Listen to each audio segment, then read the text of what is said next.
안녕하세요. 올해로 36이 된 여자입니다. 어려서 가정 형편이 넉넉한 편은 아니었기 때문에 대학교를 졸업하고부터 돈 버는 일에 정신을 쏟느라 꽃다운 20대를 연애 한번 해본 적 없이 보냈고 그렇게 30대가 되어버렸네요. 대학 졸업 후 몸담고 있던 직장에서 일을 배워나와서 어깨너머로 배운 노하우를 가지고 회사를 나와 제 사업을 시작하게 되었습니다. 초반에 제 사업이 자리가 잡기까지는 괜히 일을 그만두었나 싶을 정도로 어려움이 많았습니다. 안정적으로 통장에 꽂히는 고정 수입을 포기하고 나니 사업 초반에는 버는 돈보다 나가는 돈이 더 많았지만 포기하지 않고 사람 한 명 더 쓸 바에야 힘들더라도 제가 직접 발로 뛰자는 생각을 하면서 부단히 노력해오다 보니 어느 순간부터 제 사업은 손익분기점을 넘어서고 제가 회사 다닐 때 받던 월급의 배가 넘는 수익을 가져올 수 있게 되었어요. 사업이 어느 정도 자리를 잡아 안정적이게 되니 그동안 정신없이 살아왔던 제 삶을 돌아보게 되었습니다. 부모님도 이제 그만 괜찮다고 제 삶을 살았으면 좋겠다고 하면서 그동안 부담 한 번 준 적이 없으셨는데 앞으로 저도 결혼도 해야 하지 않겠냐는 이야기를 꺼내시더라고요. 그러다가 언젠가 거래처 아는 분의 소개로 남자를 한 명 소개받게 되었습니다. 그의 가정 형편도 넉넉한 편은 아니었지만 푸근한 인상에 몸에 배어있는 검소함이 저에겐 좋은 모습으로 다가오더라고요. 그렇게 철들고 난 후 저의 첫 연애가 시작되었고 그이도 준비가 되어 있지는 않았지만 홍기가 차 있던지라 만난 지 얼마 되지 않아서부터 양가에서 결혼 이야기가 나오기 시작했습니다. 좋은 점이 참 많은 사람이었지만 그이와 결혼 준비를 하면서 단 한 가지 단점을 이겨낼 수가 없어서 파혼을 하게 되었어요. 하지만 이제라도 예비신랑이었던 그 남자의 더럽고 치사한 면을 알게 되어서 다행이라고 생각합니다. 저도 제가 답답했지만 이 사연을 들으시면서 답답해하실 분들이 많을 것 같아 걱정도 되네요. 아무튼 그 이야기를 한번 시작해보도록 하겠습니다. 예비신랑이었던 그와의 일화는 셀 수도 없이 많아서 여기에 전부 나열할 수 있을지 모르겠어요. 처음에는 그런 모습들이 검소한 그 남자의 모습이라 여겨 장점으로 생각했으니 그 당시에 제가 눈에 콩깍지가 씌어도 아주 단단히 쓰였던 거라 생각되네요. 처음 그의 식탐을 알게 된 건 거래처 사장님의 따님 결혼식이었습니다. 당연히 저희 두 사람을 이어준 분이다 보니 저와 그이 두 사람 다 결혼식에 참석을 하게 되었어요. 결혼식은 요즘 추세에 맞게 스몰웨딩으로 진행이 되었어요. 식장에 이미 테이블이 세팅이 되어 있고 식이 끝날 때까지 함께 축하해줬다가 모든 일정이 끝나면 그때 식사가 나오는 형식이었습니다. 혼주 쪽에서 준비한 식사는 갈비탕이었어요. 그런데 그이는 결혼식장에 도착해서 축의금 봉투를 건네는 그 순간부터 식권은 어디서 봤냐고 물어보더라고요. 식이 끝날 때 앞앞이 식사가 나온다는 설명을 듣자 그는 그때부터 실망한 표정을 감추지 못했습니다. 결혼식이 진행되는 내내 왜 뷔페로 하지 않은 거지? 하면서 혼잣말로 불만을 계속해서 토로했어요. 식사에서부터 불만이 많았던 그이와는 반대로 저는 이런 결혼식이 참 마음에 들었거든요. 진짜 두 사람의 결혼을 축하해줄 수 있는 소중한 사람들만 불러 모아서 참석한 모두가 식이 끝날 때까지 지켜봐준다는 사실이 보통의 결혼식보다 더 아름답다고 생각했어요. 정성스레 인원수대로 준비한 갈비탕 또한 대량 조리한 뷔페 음식보다 훨씬 정성있고 맛있을 거라 생각했지요. 그이는 이미 식이 시작할 때부터 입이 대빨 나와가지고서는 식사가 뷔페였으면 축의금 본전은 뽑아서 갈 텐데 갈비탕은 동네에서도 10,000원이면 먹을 수 있는 거 아니냐고 계속 궁시렁대더라고요. 하도 불만이 많아 보이니 그이에게 뷔페는 나중에 둘이서 근사한 데로 가자고 그 달은 특히 장사가 나쁘지 않아 여유가 있었기 때문에 그런 식으로 불만투성이었던 그이를 달랬습니다. 케이크 커팅이 끝나고 웨딩드레스를 곱게 차려입은 신부가 결혼식에 참석한 모든 분들에게 와주셔서 감사하다고 인사를 건네는데 그 모습이 그렇게 예뻐 보일 수가 없었어요. 불편한 걸음으로 결혼식에 참석한 모두에게 감사하다 인사를 전하는 게 저도 이런 결혼식을 올렸으면 싶더라고요. 그이한테도 우리도 결혼식을 이런 스몰웨딩으로 알아보는 게 좋겠다고 말했는데 결혼식은 뷔페여야지 하면서 별로 내키지 않아 했습니다. 요즘 식을 끝까지 보는 사람들이 어딨냐고 축의금 받고 취향껏 먹을 수 있게 뷔페로 하는 게 좋다고 고집을 굽히지 않았습니다.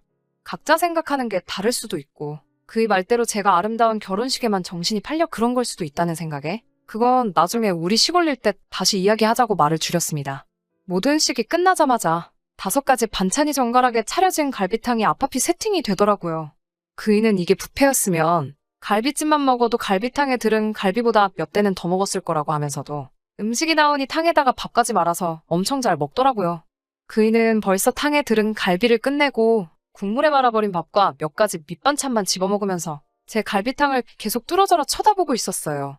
저도 식사를 거의 끝마친 상황이기는 했는데 저한테는 양이 많은 편이라서 이미 배가 부르기도 했고 갈비에 붙어있는 살을 뜯어먹기엔 조금 주변 사람들 눈치도 있고 해서 살코기만 발라먹었거든요.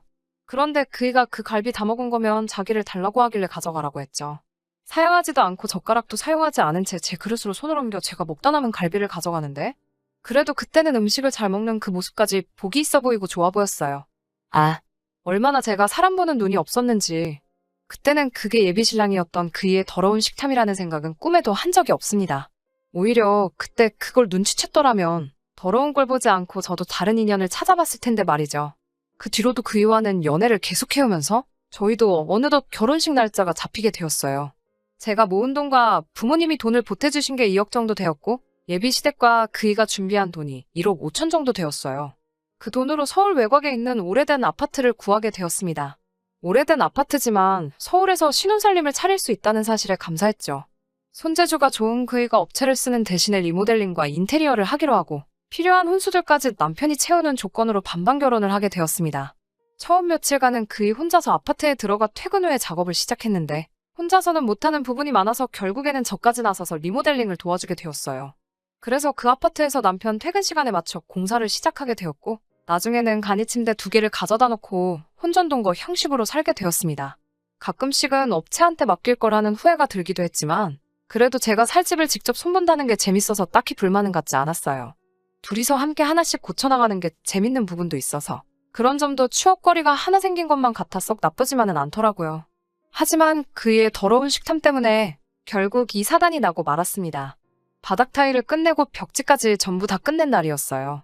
3일이나 걸렸고 조금씩 벽이 우는 부분도 있었지만 다 끝내고 나니 오래된 아파트라는 느낌이 들지 않을 정도로 쾌적해 보였습니다. 그래도 나름 의미 있는 날이다 보니 저녁을 배달 음식을 시켜 먹기로 정하게 되었고 메뉴는 치킨으로 정했어요. 얼마 안 있어서 음식이 도착했고 인터폰이 울렸어요. 현관문을 열어주려는데 인터폰이 손에 익지 않아서 그런지 오래된 아파트라 고장이 난 건지 문이 잘 열리지가 않더라고요. 그이가 자기가 가서 가져오면 되겠다고 하고 밖으로 나갔어요. 그런데 음식 받으러 간 그이가 5분이 넘도록 돌아오질 않는 거예요. 전화기도 두고 나가서 무슨 일인지도 모르겠고 혹시 결제하려고 가져간 카드가 문제가 있는 건가 싶어서 현금을 들고 밖으로 나갔어요. 엘리베이터를 기다리는데 계단 쪽에서 인기척이 들리길래 고개를 내밀어서 봤는데 그이가 계단 구석에서 상자를 열어놓고 닭다리를 한 손에 들고 뜯어먹고 있는 거 아니겠어요. 그때는 그가 계단을 올라오면서 닭다리를 뜯고 있는 게 기분이 나빴다기보다 그때는 고생을 얼마나 했으면 배가 고파 저럴까 싶었죠. 식탁이 따로 없었어서 거실 한가운데다가 신문지를 깔고 치킨을 세팅했어요. 콜라를 마시려고 컵을 가지러 간 사이에 그이는 그 자리에서 하나 남은 닭다리를 꺼내더니 제게 먹어보겠냐는 말도 없이 뜯어먹기 시작하더라고요. 그때만큼은 기분이 상하더라고요. 저도 가족들하고 치킨 먹을 적에 부모님이나 동생들한테 맛있는 거를 늘상 양보해왔기도 하고 개인적으로 퍽퍽살을 더 좋아하기 때문에 달라고 하면 안 줄 것도 아니었는데 딴 사람도 아니고 아내 될 사람인 제가 먹는 게 그렇게 아까웠나 싶었어요. 조금 빈정이 상하긴 했지만 거기서 한번 또 참고 치킨무 껍데기를 까서 국물을 싱크대에 버리고 있었어요. 그이가 그런 저를 보더니 야, 야 하고 소리를 지르면서 이게 뭐하는 짓이냐며 제 쪽으로 뛰어오더니 저를 확 밀치더라고요. 손에는 방금까지 뜯어먹던 닭다리를 쥔 채로요. 그이가 저를 밀치면서 팔꿈치를 싱크대에 부딪혀서 아파하고 있는데 그런 저는 안중에도 없고 저한테 치킨무 국물을 왜 버리냐고 고래고래 소리를 지르기 시작하더라고요. 완전 미식가의 비니에서는 치킨무 국물이 느끼할 때 얼마나 개운하고 맛있는 줄 아냐면서 한 소리를 하고 있길래 그때 감정이 북받쳐 올라서 그걸 가지고 뭐라 한마디를 했죠. 치킨무 국물 버린 거 가지고 너무하는 거 아니냐고 닭다리를 혼자서 다 처먹은 것 하며 어차피 나는 퍽퍽살이 더 좋아서 닭다리는 관심도 없는데 고작 치킨무 국물 버린 거 가지고 치사하게 그랬어야만 했냐고요. 그이는 머쓱해졌는지 그제서야 저한테 사과를 했고 저도 놀라서 그런 거지 부딪힌 곳이 그렇게 아프지 않아서 그냥 참고 넘어갔죠. 그런데 그이는 제가 용서해줬다는 사실보다 제가 퍽퍽살 위주로 먹는다는 말이 더 기분이 좋았었나 봐요. 날개를 자기 접시에 덜더니 날개도 자기가 먹어도 되겠냐고 그제서야 물어보더군요. 더럽고 치사해서 안 먹는다고 그렇게 먹고 싶으면 너 다 먹으라고 했죠. 그날 이후로 예비 시어머니와 통화할 일이 생겨서 그날의 이야기를 했습니다. 예비 시모는 옛날에는 안 그랬고 저처럼 형제들한테 먹을 거 양보해주고 그런 아이였다고 예비 신랑을 옹호해주더라고요. 형제들한테는 양보해주고 저한테는 왜 양보를 안 해주냐 되물었더니 그때 못 먹은 게 한이 돼서 그러는 것 같다고 저보고 이해 좀 해달라고 하더라고요. 형제들한테 양보했다는 말에 그게 무슨 기분인지 저도 정확하게 알고 있었기 때문에 그 이야기는 더 꺼내지 않고 그냥 넘어가기로 했습니다. 하지만 정말 진심으로 참을 수 없는 사건이 그날이 지나고 일주일이 채 지나지 않아서 일어나고 말았습니다. 지금 그때의 일을 되새기기만 하는데도 벌써 손이 바들바들 떨려오기 시작하네요. 집안 인테리어는 거의 마무리가 되었고 남편 쪽에서 준비한 가구들이 들어오는 날이었습니다. 조금 게으름을 부렸나 뒷정리할 게 많이 남아있어서 저는 가게를 그날 직원에게 사정을 말해 하루를 아예 맡기고 일정을 정리했고 그이는 반차를 내고 점심 이후에 같이 도와주기로 했습니다.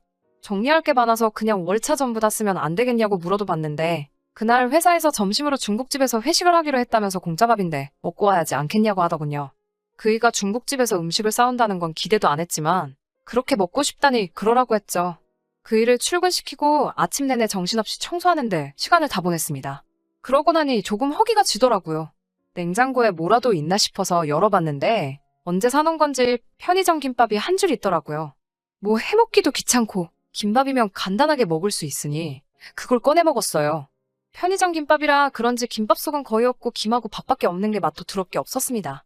김밥은 꼬다리가 맛있는 법인데 도무지 물 없이는 넘어가지도 않을 것 같아서 끄트머리 2개 남겨놓고 다 먹지도 못했네요. 점심시간이 지나고 생각보다 조금 늦게 그이가 집으로 돌아왔는데 웬일로 손에 검은 봉다리를 한 개 들고 들어오더라고요. 저 혼자 집에서 점심도 못 먹었을 테니 당연히 저 먹으라고 제 점심을 포장해온 줄 알고 내심 기특하기도 했어요. 그런데 그이는 싱크대 옆에 제가 먹다 포기한 김밥을 보더니 돌변해서는 너가 이걸 왜 먹냐고 하면서 불같이 화를 내기 시작하는 것 아니겠어요. 그 모습에 살짝 겁이 나서 정리하고 나니까 허기가 져서 먹었다고 자초지종을 이야기하는데 제 이야기는 들을 생각도 없이 핸드폰으로 편의점을 검색하더니 여기 가서 당장 똑같은 걸로 다시 사오라고 하더군요. 집 근처에 똑같은 편의점이 있지만 집에서 꽤 떨어진 다른 아파트 단지에 있는 같은 이름의 편의점으로 가라고 하는 말에 뭐하러 거기까지 가야 하냐 물었더니 집 근처에 있는 편의점은 자기가 전날 마지막 남은 걸 사온 거니 여기에 가야 있을 거라고 하면서 입에 아주 개거품을 물면서 성질을 부리길래 저도 오만정이 떨어져서 제가 김밥을 왜 사오냐고 같이 화를 냈어요. 배고파서 김밥 좀 먹었기로서니 이런 식으로 나오는 게 어딨냐고요. 한참을 그걸로 티격태격하다가 그이가 포기했는지 휙 하고 돌아서서는 그이가 들고 온 검은 봉지를 주섬주섬 열더라고요. 그 안에는 중국 음식이 아니고 웬 시장에서 파는 것 같은 떡볶이가 들어있었어요. 그이의 뒤에다 대고 떡볶이 사왔으면 그걸 먹으면 되는 걸 고작 김밥 한 줄 가지고 딴 사람도 아니고 결혼할 상대한테 너무하는 거 아니냐고 성질을 내고 있으니 그이가 떡볶이 포장을 뜯더니 싱크대에 부어버리더라고요.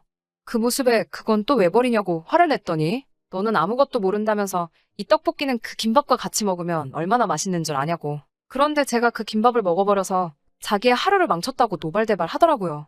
저도 더 이상은 참을 수가 없어서 그이에게 내 집에서 당장 나가라고 소리를 고래고래 지르며 한바탕 했습니다. 그 와중에도 저한테 사과할 생각은 안 하고 현관문을 부서져라 쾅 하고 닫고는 나가버렸습니다. 얼마 안 있어서 예비시모한테 전화가 한 통 걸려왔어요.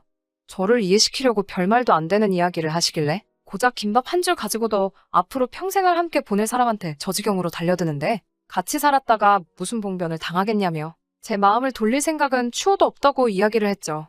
진심 어린 사과를 기대했지만 예비시댁은 그 일을 시켜서 제 마음을 어떻게든 돌릴 생각은 하지 않고 아파트에 묶여있는 지들 돈 이야기부터 꺼내더군요. 제 사업장을 담보로 자바대출을 받던지 해서 그 돈은 고스란히 돌려줄 테니 앞으로 저에게 연락도 하지 말라고 했습니다. 벌써 이 이야기가 4년이나 지난 일이네요. 정말 여태껏 연애 한번 못 해본 게 제가 사람 보는 눈이 이렇게 안 좋았나 싶은 생각이 들 정도로 후회가 많이 남기는 합니다. 그래도 덕분에 요즘같이 집값이 미쳐 날뛰고 있는 서울의 아파트 하나는 건지게 되었네요. 저는 능력 있는 여자니까 그런 놈 말고 저를 진정으로 위해주는 사람을 만나라고 하늘이 저에게 그 사람을 보내준 게 아닐까요? 앞으로 저한테 좋은 소식이 있도록 사연 들으신 여러분들께서 저희 앞날을 응원해 주셨으면 감사하겠습니다. 끝까지 들어주셔서 감사합니다.